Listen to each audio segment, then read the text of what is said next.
Halo, assalamualaikum warahmatullahi wabarakatuh.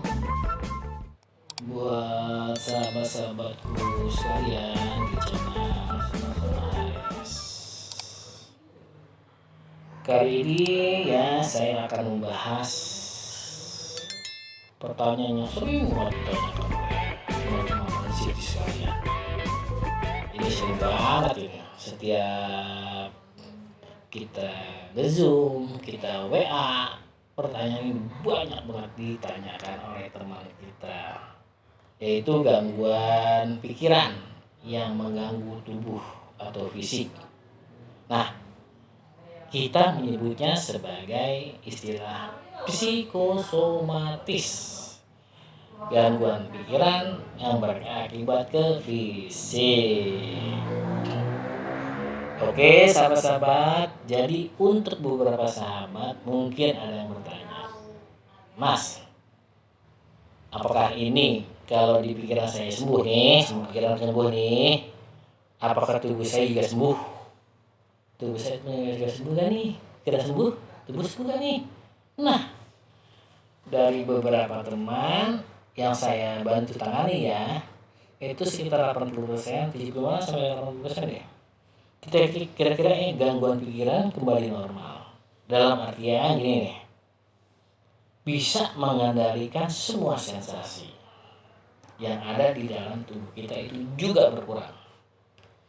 Dalam artian malah ada yang fit dan bisa berolahraga lagi, bahkan aktivitas normal lagi, bisa bekerja lagi, gitu loh. Ini dulu, ya. Jadi ini bagus, gitu. Semua kan berasal dari sini, bukan dari sini, gitu. Memang ada timbal baliknya, ini ada timbal baliknya, gitu loh. Selalu berputar ini, gitu loh. Tapi kalau ini nggak dibetulin, ini juga nggak akan betul. Kalau ini nggak dibetulin, ini juga nggak akan betul. Dua-duanya harus dibetulin, gitu. Ya kan? Terus kan ada juga yang tanya gini, saya mulai bertanya nih sama teman-teman sekalian masalah pikiran ya. Apakah kalian nih mulai hari ini, mulai detik ini sudah belajar menata pikirannya? Karena kita tahu bahwa kehidupan kita ya, apa yang sedang kita jalani hari ini, apa yang kita kerjakan hari ini ya, apa yang kita bikin sibuk hari ini ya, itu semuanya berasal dari pikiran, itulah. Dalam arti misalnya gini, ketika kita bekerja di kantor ya, tentu kita menggunakan pikiran kita untuk bekerja, menggunakan pikiran kita untuk bekerja, motor ya. Jadi menggunakan pikiran kita untuk bekerja, menggunakan pikiran kita untuk macam-macam dan sebagainya. Nah, sekarang ada pertanyaan lagi nih.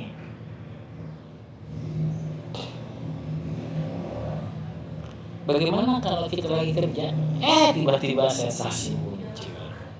Terganggu gak tuh? Ya pasti terganggu bos. Gitu. Namanya lagi kerja, sensasi kok normal. Buset, ampun itu mah. Gitu lah.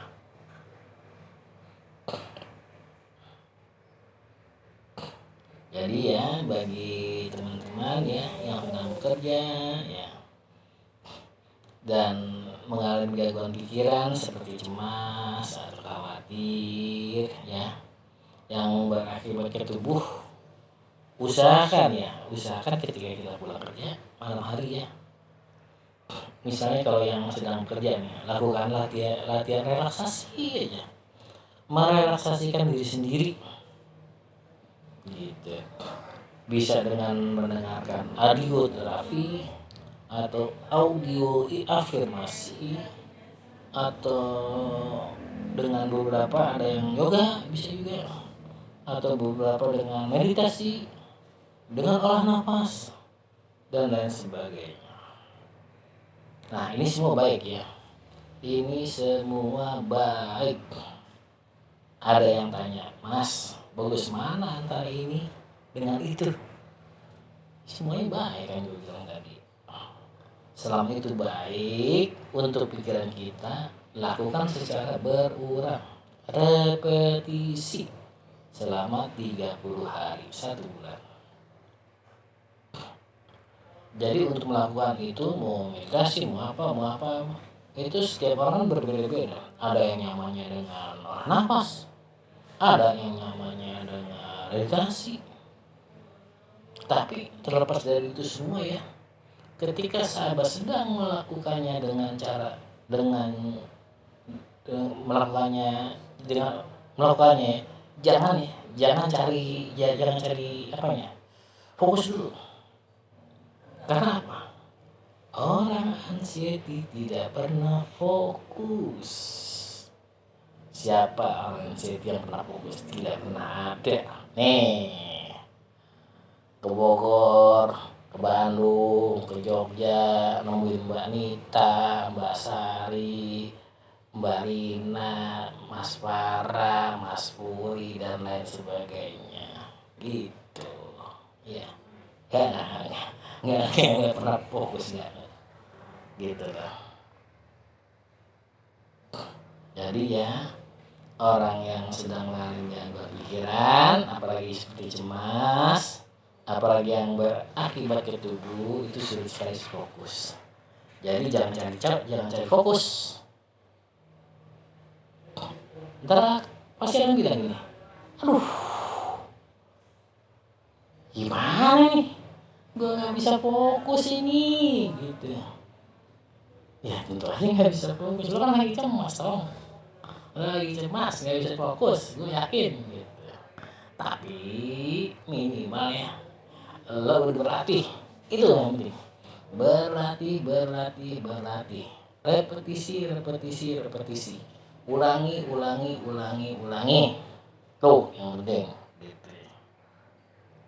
Misalnya nih, jika meditasi, ya fokusnya kita perhatikan ke napas, udara yang kita hirup membawa kesegaran, dan udara yang keluar kita visualisasikan bahwa semua penyakit, keliengan, pusing, jantung berdebar-debar, tonjok sana tonjok sini di dada terasanya sesek, tenggorokan ngeganjal, itu hilang terbawa dengan hembusan udara yang kita hembus melalui mulut kita yang berwarna hitam pekat. Itu intinya. Jadi kita harus bisa memvisualisasikan. Itulah. Sama juga dengan kalau kita wudhu. Kalau kita wudhu, kita visualisasikan bahwa air itu akan membersihkan pikiran-pikiran negatif kita. Kita sedang membersihkan keliangan kita. Kita sedang membersihkan segala tetek bengek yang ada sensasi-sensasi di dalam tubuh kita. Kita visualisasikan. Gitu. Nah, untuk yang lagi olah nafas, ya kita perhatiannya ke nafas lah. Kita hirup. Adem banget nih di batang hidung kita nih. Segar. Ya Allah, alhamdulillah. Terima kasih ya Allah. Engkau sudah begitu baik kepada hamba-Mu ini ya Allah. Engkau memberikan udara ini gratis ya Allah. Coba kalau aku beli ya Allah, aku gak punya duit ya Allah, aku miskin ya Allah, macam-macam ya Allah, aku juga lagi sakit ya Allah, masa udaranya suruh beli. Astagfirullahaladzim ya Allah, terima kasih banyak ya Allah. Hembuskan udara itu. Setelah kita tahan, dihembuskan. Kita menghisap kira-kira 4 hitungan. Kita tahan sekitar 7 hitungan. Kita keluarkan sekitar 8 hitungan. Ya, sambil visualisasi itu. Sama, visualisasi itu penting banget. Nulis juga penting. Misalnya nih kita nulis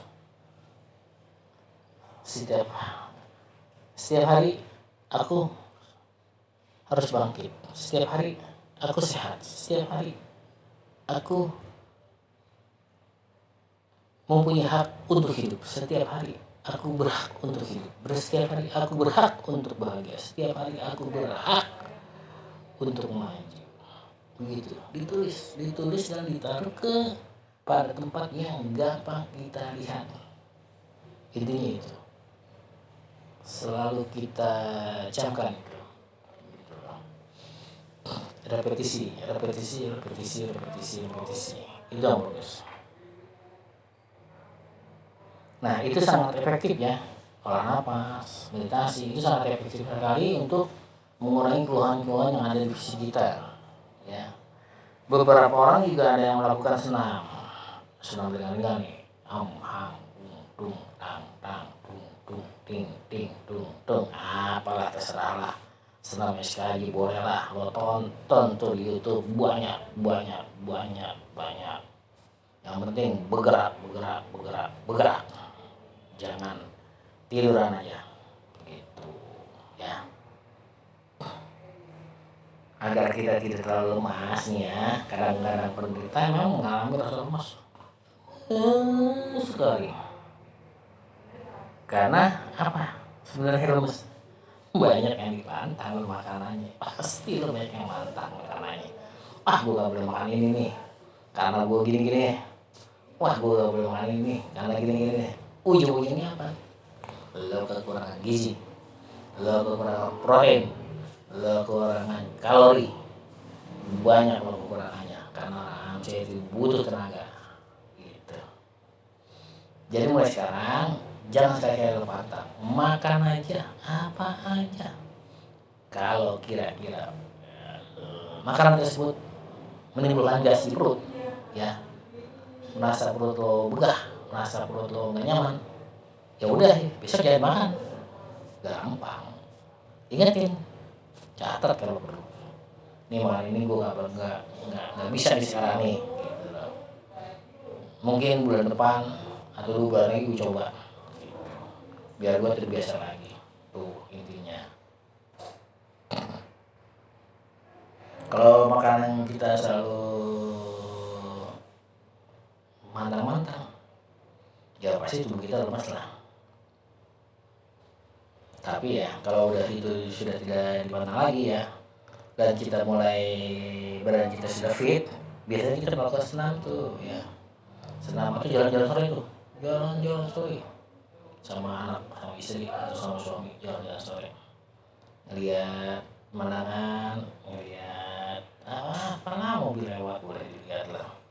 Ngeliat topeng monyet boleh lah, ondel-ondel boleh, terserah. Gitu. Tapi ini harus dipaksakan. Gue ulangi lagi, harus dipaksakan. Karena apa? Karena orang anxiety kalau nggak dipaksa gak bakalan keluar. Lo nyaman sama zona lo nyaman sama berbaringan lo gitu loh. Jadi gue menyebutnya ini harus dipaksakan. Karena kalau lo nunggu kapan lo maunya, itu gak akan mau. Itu karena bawaannya malas sekali. Anak anxiety itu malas sekali, benar-benar malas sekali. Nah, misalkan kita melatih diri ya, secara pengulangan, secara repetisi, untuk melakukan aktivitas yang bisa membuat kita semakin sehat. Repetisi itu membuat kita semakin sehat. Memang kita melakukan penyembuhan psikosomatis itu musuh terbesarnya. Jadi psikosomatis itu musuh terbesarnya itu malas banget, benar-benar malas, sangat malas. Paksakan, repetisi. Gitu. Nah, untuk sahabat-sahabat yang masih sering malah sudah mencoba melakukan berbagai upaya, namun masih terasa malas, itu bisa dibantu dengan audio terapi atau audio afirmasi. Nah, kalau perlu nih, lo komen deh di YouTube gua, ntar gua bikinin dah ya, biar gak masalah afirmasinya kayak masalah biar gak malesnya kayak gue taruh begini dah ya. Jadi untuk sahabat-sahabatku yang masih mengalami gangguan tidur ya, juga nih sering nih gangguan tidur nih, berdamai dulu sama diri lo sendiri. Misalnya sudah minum obat masih sulit tidur, ya tetap berdamai. Intinya ketika kita tidur ayam itu udah cukup. Tidur ayam apa ya kalau istilahnya ya, istilah TV itu gue pikir apa ya, mode standby ya, gampang di on itu ada mendengar petak cetak, iya otak kita langsung gitu, mata kita langsung merem buka gitu. Nggak apa-apa tidur aja itu nggak apa-apa, tapi mata merem ya, mata merem. Pikirannya mau ke nemuin si Puri boleh, mau nemuin si Mita boleh, mau nemuin Ayu boleh, mau nemuin Basari boleh, mau nemuin Farah boleh, jangan bujang ganteng boleh, terserah. Yang penting mata lo merem gitu loh. Lo jangan berpikir gue tidur harus seperti orang yang sehat, jangan. Gue harus bisa tidur seperti orang yang normal, jangan gitu. Kita tidur aja itu tidak apa-apa, yang penting merem dulu. Karena kalau nggak merem ya, kalau kita mencari nyenyaknya seperti orang sehat, kebanyakan nih, banyak normalnya nih, nanti bawahnya kita emosi, bem, tembok dihajar, bem, bangku dihajar, bem, muka dihajar. Karena apa? Ya karena kita kesel, kita nggak bisa tidur.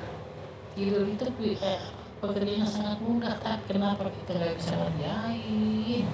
Itu yang ada di benak kita. Itulah sini. Apapun dibesar-besarkan. Coba kalau itu sudah bisa kita terima, bisa kita sadari, insya Allah itu akan baik. Ya. Jadi karena apapun yang sekarang dirasakan oleh rekan-rekan semua, sejatinya kita bisa sehat kembali. Segala sesuatu yang ada dalam hidup kita semua ada solusinya, termasuk sakit ya.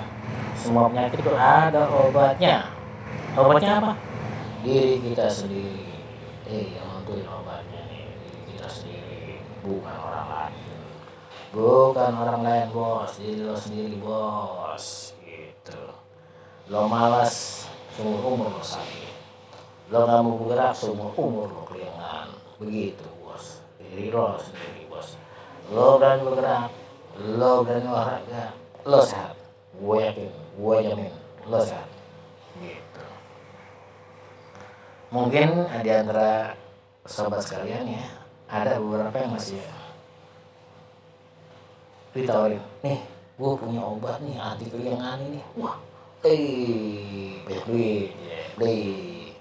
Wah, gue punya obat nih, ini buat asam lambung nih, jadi asam lambung lo gak bakal buka-buka lagi nih.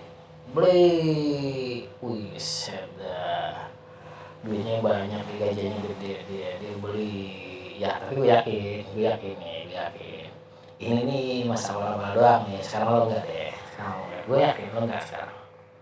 Karena apa? Semakin kesini nih, udah 9 bulan nih, lo ngerti. Oh iya, gue udah pernah coba ini kayak gini nih, hasilnya nggak ada. Nah itu tandanya Anda mulai sadar gitu, bahwa semua adalah gangguan nih pikiran. Jadi pikiran yang harus dibenahi, bukan obat pikiran yang harus dibenahi.